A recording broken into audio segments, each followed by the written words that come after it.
Now, you might be hard pressed to get a confession out of people for not pursuing their dreams for fear of judgment of others, but it is most likely the number one reason why people don't pursue their dreams. Because they probably learned the hard way through school that if you stand out for being different or if you stand out for flaws, you will be hammered, right?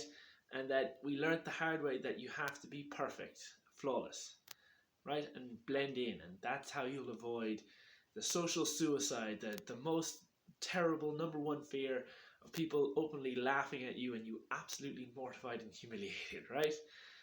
And so a lot of people might feel they have a creative calling but never actually pursue it because there's a level. Your baseline is here, and this is where you become good, where you're judged as good. And it might take you years, maybe even decades, to get to judge being good. And that's a lot of risk. That's risking a lot of social embarrassment, right? In order to get to being good or great or best in your field. Right? So people never start because that's a huge period that you have to risk this mortification, right? And I'm saying, and I'd like to pose, right, a thought that the judgment needn't be all bad, right? That this period doesn't have to be all social humiliation, right?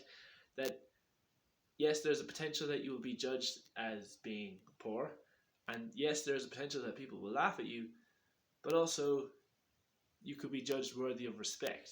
That persistence, resilience, perseverance, these are all qualities that are worthy of respect, that often demand respect, right? Regardless of what field they are in, and especially can be used in creative endeavors, right? So let's take, for example, Ellie is a singer-songwriter and aspires to be the next Joni Mitchell, right? And she writes and records all her own songs, and she will post all her songs, all her album releases to Spotify and SoundCloud, right? And whilst there may be a few who will laugh behind her back and mock her, right? Those who are in the know, those who write songs, they will know just how hard it is to write songs, and they will see how often she produces and respect her for that. And they will see that she is giving her best every time she's going out, that she's pouring her heart into her songs and she's giving it her absolute best, and they will respect her for that.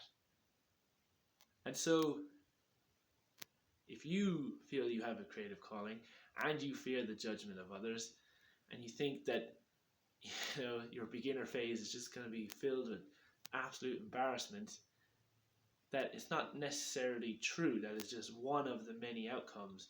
That another potential possible outcome is that you can be judged worthy of respect until you get to that period, you get to that stage where you are considered good. So that's my thought for this week. I hope that helps. I'm Thomas.